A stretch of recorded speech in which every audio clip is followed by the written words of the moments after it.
गुलाम महाराज यहाँ मोदी माता कालिका माता आप सतीपति गुलाम महाराज गोट दादा न तड़ाको दादा पुन्हा काय पावसर तेल ना मिळलं भेटा जेव्हा आम्ही भजने आखले सर तेव्हा तिला पैसा देणे भजने ना खाजगी मेहनत करी चाली गयो सर चाली नाही पण तू भजने आखता पैसा ना देणे पाय कतला म्हणा कंबर ना लेवाय देख महाराजांना भजने आखले सर तिला पसंत करणं तिला करता आज पैसा देने से श्रद्धा भाव देख आज रंजनपुर वाला गुलाम महाराज गुलाम महाराज आपनो समाज में इसलो एक भगवान से का संत म्हणजे भगवान जो मनुष्य भक्ति करे तो भगवान बनी जाए पण दिसणं भक्ति भी करू पड़े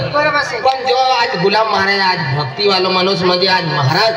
आज भगवान से अपना समाज में गुलाम महाराज पण जो मला आरती में पैसा टाकणं होई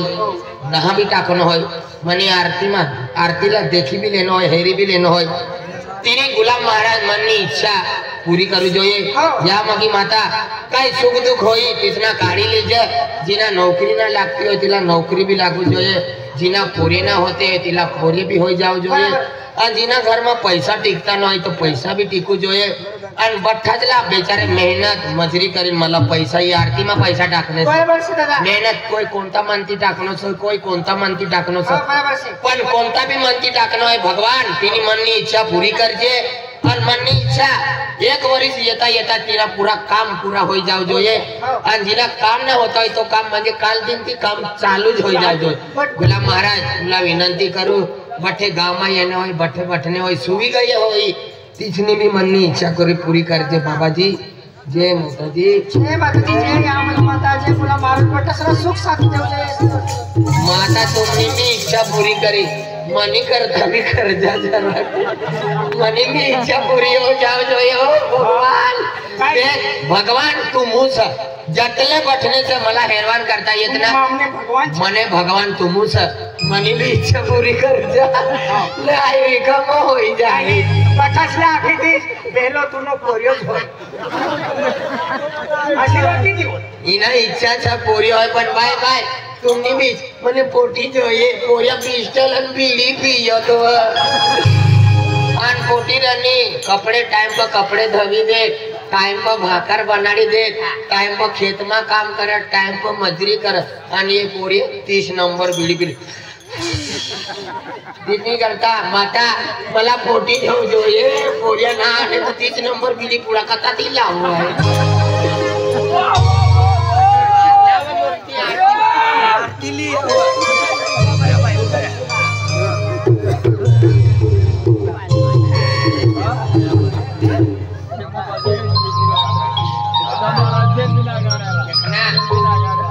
पोरीना नाव लेना तो पोरिया मला पकतले जीव काढा मला पैसे देऊन घ्यायचं तू पोटीने नाव ले पोरीना नाव ले तो हां ये पोरिया इस समय तो कंडली रहना सर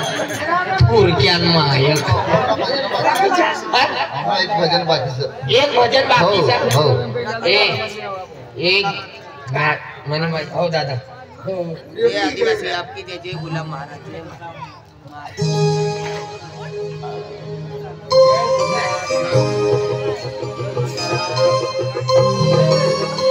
जय सीताराम जय सीताराम जय सीताराम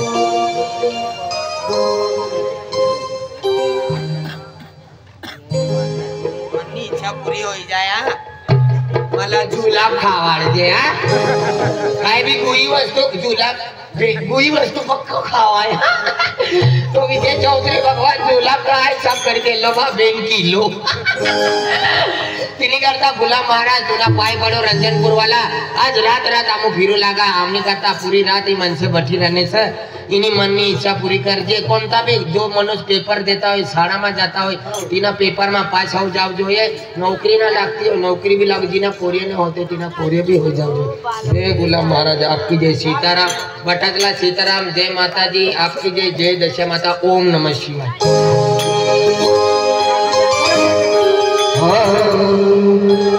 लगन तुमसे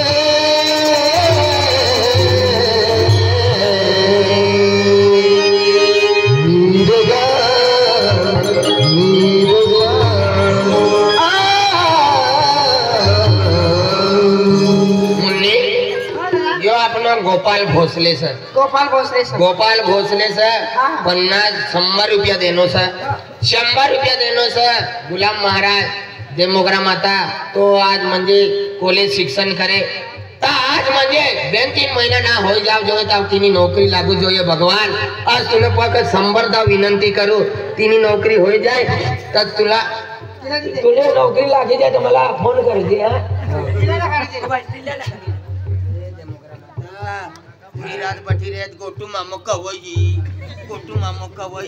पूरे बेचारे मन की इच्छा पूरी कर जे दे मोगरा माता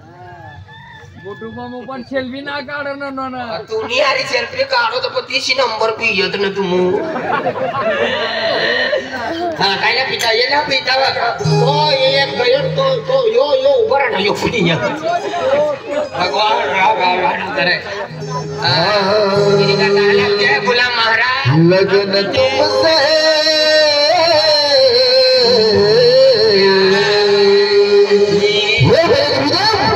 लगन तुमसे लगा बैठे हैं जो होगा देखा जाएगा लगन तुमसे लगा लगन तुमसे लगा जो होगा देखा जाएगा जो होगा देखा जाएगा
भाई मेंटल हो गई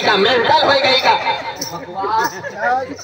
आज या भक्ति वाला ना घर था या खानारा पिनारा मटन दारू कटर पिनारा कोई येता ना 6 महीना पाली से 12 महीना सुकून टाकला से दारू पीवाना हो तो दूसरी गली में जा या भक्ति वाला ना घर चल भाग जो होगा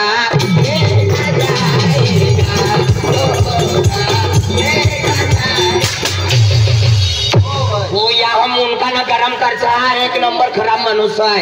भक्ति करो ती नहीं करता चल भाग कोणती भाषा बोला री गुरु दादा ही पहाड़ गमोली सर कोणती पहाड़ गमो दरगाह मोलगी तरनमाल नर्मदा भगवान तथेती अपनी भवाली का मरमन करता ये नहीं सका तो भाई तुला अपनी समाज में ये जुवान कोणता भी ढैडा मनुष्य दारू पिए पण अपनी समाज में बाय मानुष दारू पीता ना जो मनुष्य बाय मनुष्य दारू भी पीता है तो घर बैठी तू दारू ना पीवाना या भक्ति वाला